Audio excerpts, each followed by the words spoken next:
How's everybody doing? I'm Jay Elsen, and this is Coyote Corner. Well, after suffering a pair of lopsided losses at Morehead State and Youngstown State to close the calendar, the USD men were hoping for a fresh start in 2014. They'd get two shots at it during the first week of January, with the first coming Thursday night against former NBA All-Star Reggie Theus and his Cal State Northridge Matadors. Coyotes playing at the Dakota Dome for just the fourth time in their first 13 games, looking to snap a 6-game slide. And they came out red hot in this one. First half, it was raining threes. Tyler Larson dials went up from downtown. And it's Casey Kasperbauer, the sophomore, rattles it home to give USD a 10-point lead. Still not done. Larson again, he had 9 off the bench. Coyotes was 7 of 10 from beyond the arc in the first half. They led by 12 at the break. USD has had some trouble closing teams out, though, and the Matadors would be no different. Landon Drew slices to the rack for 2, and that would be just the beginning. Josh Green knocks down a couple of trays. He had 17, 20-4 run to open the half, gives Northridge the lead. Coyotes trailed by as many as 8, but they weren't about to let this one get away. Trevor Gruce, the bump and the bucket, 3-point play, gets USD within a pair. After Northridge answered on the far end, Trey Norris takes over. Huge 3 here to make it 75-74 Matadors. After a missed free throw on the other end, 12 seconds remaining, Norris at the line.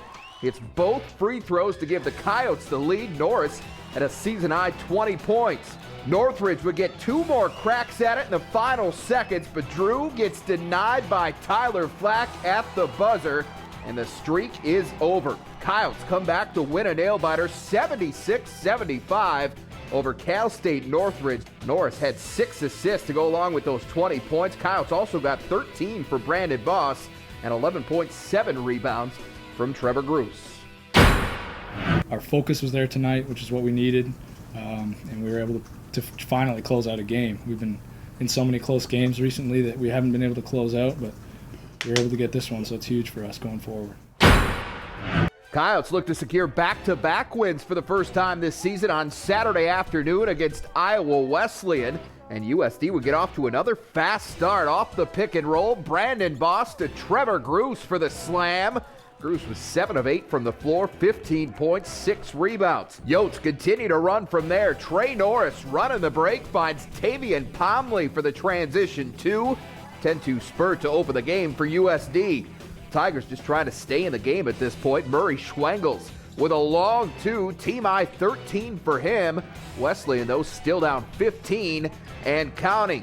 Gruce goes inside to Flack. He kisses the glass for 2. The sophomore finished with a season-high 16 points to lead all scores, and the Coyotes cruise to a second straight win, 86-52, to improve to 5-9 on the season. So the Coyotes are back on track as they head into conference play next weekend. We'll get some thoughts on that from USD assistant coach Lloyd Williams right after this. And welcome back to Coyote Corner. The USD men picking up a couple of non-conference victories at home. They're finally back at the Dakota Dome last week, beating Cal State Northridge and Iowa Wesleyan. And sitting in to talk about that this week is assistant coach Lloyd Williams. And Lloyd, you're here for a reason. It's because this flu bug that has been killing your team has affected the head coach now. Joey James, it's in pretty rough shape. Yeah, obviously it looks like the flu has no bearing to go through anybody, because it now has reached the top and got to Joey now. So it seems like it's making its way. Hopefully it stops though there. And yeah, I'm sure you don't. Kill it. Yeah, you don't have any interest in picking that up either. No, so. I have no interest in it. So Joey's been affected by that. There's been a couple other guys affected by that as well. It's just been making its way around. It tends to happen in locker rooms. Yeah, it's just one of those things that comes along kind of like injury. It's eventually going to make its way into a locker room, especially when you talk about colder weather and stuff like that. But we thought that it may have just stopped at one kid, but obviously it's kind of spreading, and hopefully here in maybe in the next 2 or 3 days we can get that thing under control so all our kids can get healthy and our coach can get healthy. Let's hope so, because obviously the timing is important now as you get set to head into conference play. But This is the start of a 5-game homestand for you, this Northridge game, and you guys were riding a 6-game losing streak at the time. And one thing you've done in the few home games that you had is gotten off to great starts, and that was the case again in this game, built a 12-point halftime lead. Yeah, I mean, I think our kids were excited to be at home. It was amazing. We didn't shoot the ball well at all in practice leading up to that game, so it kind of left us as a staff nervous. But when the game started, we were 7 for 7 at one point, I think, and our kids were bouncing high, and it seemed like we were off to a really good start. And I think a lot of that to do where they were excited to be at home. Obviously, as the game went on, Northridge kind of got back in the game. But, for the most part of that, I think our kids were confident about what we're doing, especially with the start that we had. Yeah, and that has been, unfortunately, a theme is quick starts and then some struggles in the second half, and teams have been able to make some runs on you, and that was the case again as they come charging out of the gate in the second half, put together a 20-4 run, ended up taking the lead, going up by as many as 8, but credit to your kids. This time, they just seemed determined to not let it get away, and they came back and got the win late. Yeah, one of the things that we look at our team needing to improve is being able to get out of the gates in the second half and being able to maintain the things that we do in the first half. Do we have it right now? No. But is it something that we can work on and we look at and say, okay, if that improves when we get to mid-February and we go into March, that's something that we can tell our team, this is where we need to improve. Luckily this time, coming out of the gate slow in the second half, we were able to get back in it after we went down. I think it was a 6-minute stretch where we didn't score a basket. I think the zone switch up kind of hurt us a little bit. They switched and they went to zone. And our shooters didn't hit shots early, but then our kids kept their focus, stayed in it, and then we hit a point in the second half where we were able to come back and we didn't lose this game, and I think that was big for our kids' confidence. Yeah, and you got a couple of big games out of a couple of important guys, and one of them being Trey Norris, your point guard, who has developed a reputation as obviously a very good distributor. He's a pass-first point guard, which obviously a lot of coaches love, but he can fill it up when need be, and he needed to on this night. He comes through with a season-high 20 points, including 5 in the last minute of play, 2 big free throws to give you the lead. Yeah, he was huge in that game. I think we went back and watched film, and it was just funny, the things that you said, he's a distributor. And so when you watch film, Northridge had the same thoughts because they threw it to him. No one came because they were like, okay, he's going to pass. He stepped up, hit a big 3, came back the next possession, hit another big 3, and then they obviously fouled him attacking the rim. So Trey has shown the ability to be able to score as well. I think he's starting to get a little bit more comfortable after sitting out a year. It kind of takes kids a little bit longer. But he, for sure, is a kid that we feel comfortable when he has the basketball. We don't feel like he's going to turn it over. And he also has the ability to score, like you said. And Brandon Boss, 13 points for you. And this was important because he was 5 of 12 from the floor, 3 of 6 from outside. That after being 1 of 17 and 0 of 9 in the previous 2 games. So good to see him get going again in the right direction. Well, I'll take it a step back first. You take the Green Bay game away, he's been 1 for 27. And so we're never going to be a good basketball team if he can't hit shots. And luckily for him, he got it going at the beginning of that game. And, he shot it poorly all the way up to that point. And I kept saying right before the game, I said, you're about to shoot the ball really well. And thank God he did. And once again, I think that's kind of one of those things that when you get home, you feel a little bit more comfortable. But we really need him to play well. If we're going to be good this year, he has to play well. And hate putting that kind of pressure on a kid like that. But he is the one kid on our team that can create his own shot and elevate above the defense. All right, quickly now, we're going to talk about Denver. Just Summit League opener coming up for you Saturday. You're home, so that's good, but it's a really good team coming in here. Really good team. Luckily for us, we played a team that runs the same offense as them in Air Force. Air Force runs the same offense they did. We guarded it well. The difference will be is they have a 5-man in Udofia that is really good. He can step out and shoot the 3. He can attack you off the dribble. He'll play in the high post. He plays a lot of different areas. Will be very difficult for us to stop him alone. Stopping their offense, I think we'll be able to be okay. All right, well, good luck to you this weekend. Thanks for taking the time, filling in for Joy for us. Thank you. All right, Lloyd Williams. All right, the Coyote women wrapped up non-conference play with a pair of wins themselves. We're going to have highlights and post-game reaction from that right after this. And welcome back. Well, injuries are, of course, a big part of the game, and few people know that better than USD women's coach Amy Williams. After losing 5 players to season-ending injuries last season, that pesky bug has bitten Williams' team once again. The Coyotes saw 2 starters go down in a matter of days in late December. Heidi Hoff was lost for the year with a knee injury, while the team's leading scorer, Nicole Seekamp, was forced to the bench indefinitely with a bum ankle. And that left the Coyotes short-handed for their New Year's Eve matinee at Valparaiso.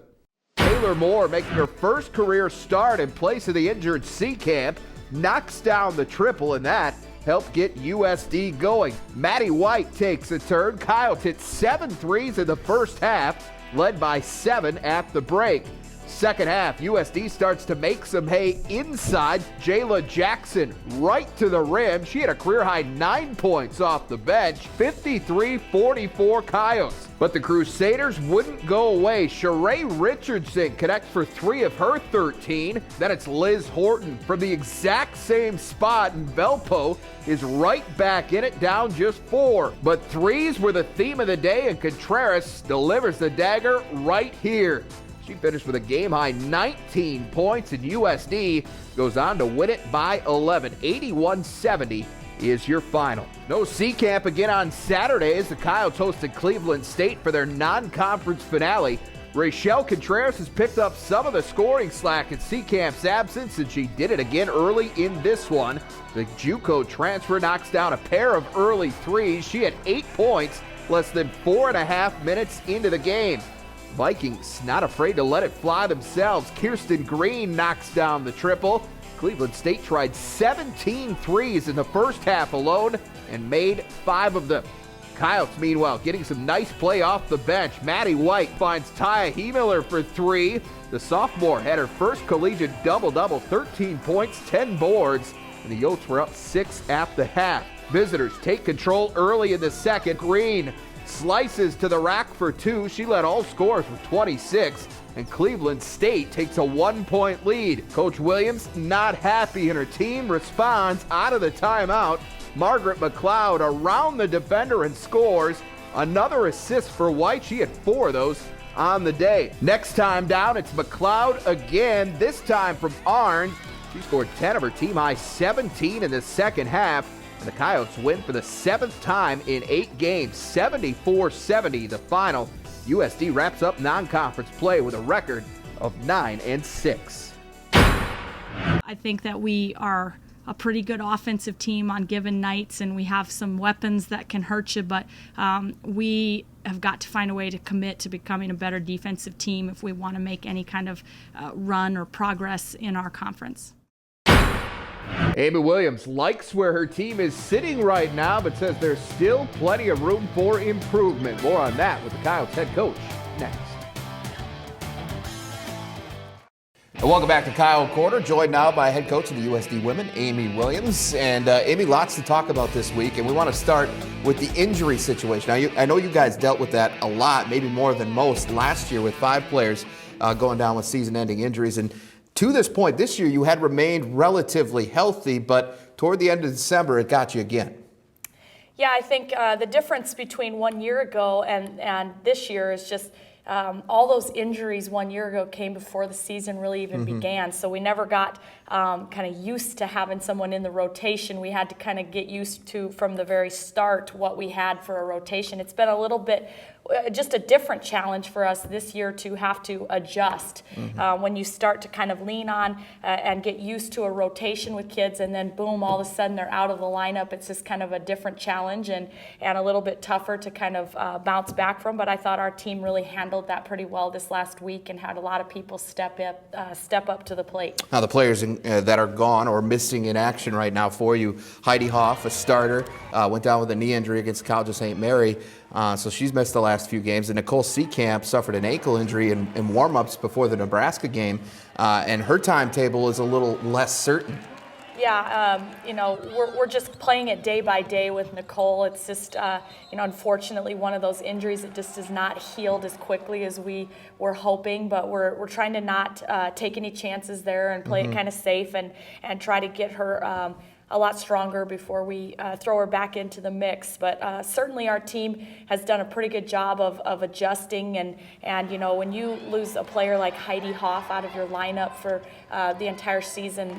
You know, there's a lot of things she was bringing to the table. Real solid defender, one of our best guard rebounders, and just able to score it in certain situations. So we certainly have a lot of ground to make up for with those injuries, and up to this point, I've been pleased with the team's ability to try to step in and pick up the slack. Well, needless to say, you were shorthanded as you went into last week's action, and New Year's Eve, you're at a matinee at Valpo, and this was going to be your first real experience without either player. You missed Heidi for the Nebraska game a few days earlier, but Nicole was out for this one as well. So really some question marks. You had to obviously adjust the starting lineup. Taylor Moore gets in there, Rachel Contreras in for the second straight game, and overall it looked like the team responded pretty well. Yeah, I think that we did respond pretty well. We had a lot of people step up. Rachel's really kind of sparked us with some offense, and I think a couple of kids, Jayla Jackson came in and gave us some really good minutes on the wing. The one player that really stands out for me is Maddie White. I mean, we came back from Christmas break, and when Nicole was not in practice, we made the decision to slide her from the post position to a wing, and that's not an easy transition to make. And in 1 week's time, she learned all of our sets, plays, was right where she needs to be, and played 25 minutes in that Valpo game, had 4 assists, no turnovers, and just really gave our team a spark and lift there as well. So a lot of people being able to kind of step up and contribute and help our team get wins when we were shorthanded. Yeah, 81-70 the win at Valparaiso. Then you wrap up the non-conference schedule at home on Saturday against the pesky Cleveland State team. You get the win here, 74-70 to close the non-conference schedule at 9-6. Your bench came up huge for you in this game, and this is what you're talking about, other players stepping up and filling some of that void. Margaret McLeod had a huge day with 17 points, 7 rebounds. And then Maddie White, you just mentioned her, 6 points, but 4 assists and only 1 turnover again. Right, and Maddie made a huge hustle play, sprinting back, taking a charge kind of in a critical point when Cleveland State was making a run. So it was, it was a lot of plays that they really, our bench were able to kind of come in and spark us. Margaret had a great game. We knew against Cleveland State that our advantage would be in the paint, and Margaret and Polly did a great job of kind of taking advantage of that, and our guards were good at looking for them down there so we could take advantage inside. And I thought Taya He-Miller has just been great this last week and really starting to get more comfortable. She's, limiting her turnovers here as of late and playing very solid and scoring, but more assists than turnovers every time out, and that's just great for us to see out of our point guard position. 13 points, 10 rebounds for her on Saturday. That's her first career collegiate double-double, and as you mentioned, she's come a long way from year 1 to year 2 in the program, doing a lot of good things for you. That said, again, 9-6 through non-conference play. You get ready for the games that really, really matter now as you head into Summit League play this weekend against Denver. And this is a team, I know you and I had talked off air, that record isn't great, but maybe a little bit better based on the schedule that they've played. Absolutely. I watched their game against Wyoming earlier this year when we were preparing for them, and Wyoming had to hit a last-second shot to beat them. It's a very good team. They've played some very tight ball games, close ball games that could have gone either way, and I think on their home court they're going to be really tough to beat. And that game again coming up Sunday in Denver. So look forward to seeing that and talking to you about that one next week. Sounds good. All right. Thanks a lot, Amy. Well, after sitting out last season with a knee injury, Coyotes guard Tyler Larson is gradually returning to form, and that's good news for the USD men. We'll have more on him right after this. Tonight marks the return of the Coyote Corner Athlete of the Week, and we're going to start with one of the newcomers. 6'3" guard Tyler Larson actually transferred in from Casper College in Wyoming last year, but a torn ACL wiped out all of his 2012-13 season. And now that he's finally able to suit up for the red and white, Larson is determined to leave any questions about his right knee behind. David Brown has more. Warm-ups aren't usually a time to take notice of a basketball player, but the bulky right knee brace on Tyler Larson is inescapable to the human eye. Yet for him, simply being seen on the court in any fashion is good enough. It just feels great to be back out there. Start of the season, it was a little rocky, just trying to get back in the groove of things, back to getting physical, being beat up on every night. But I'm getting through it. The more and more he comes along, I think he's just going to continue to do a really good job for us. But I'm just happy that he's finally back and he feels good about playing again. There's nothing like sitting on that sideline for a year and not being able to get on that floor and help your team out in any capacity. That was the situation for Larson last season, as a torn right ACL halted what would have been a fresh start after transferring from Casper College in Wyoming. But now he gets a restart on that fresh start. When you go through an injury like that, you just don't want it to happen again, no matter what. So at first it was like, I kind of want to just take it easy until I get back in the groove of things. And now it just feels like second nature, like I never got hurt. Getting back in the groove is still a process for Larson. While his numbers may not be near the top of the Coyote leaderboards, interim head coach Joey James says his intangibles are what make the difference. He's a pretty good defender. Laterally, he's still not there yet, but I think he can probably guard one of the best defenders or offensive players on the other team is what he'll bring to us, and his ability to score. Larson also has the ability to crack a joke at his own recovery, not quite willing to call himself fully healed. I'd say 87. I'd say 87. When I go up and dunk on somebody, then we can call it 100. And whether it's 87% or 100%, numbers haven't been a big deal for Tyler Larson. It's simply about being out there. For Coyote Corner, I'm David Brown. Larson is one of the first guys off the bench for the Coyotes. He's averaging about 6 points and 4 rebounds in 17 minutes per game. Larson and company will tip off the Summit League schedule on Saturday afternoon against Denver, and you can catch that game live right here on Midcoast Sports Network. Our coverage will get underway right at 4 o'clock. The women, meanwhile, will open up their Summit League slate at Denver on Sunday afternoon. We'll recap both of those games coming up next week on Coyote Corner. That's our time. Thanks for watching. We'll see you next week.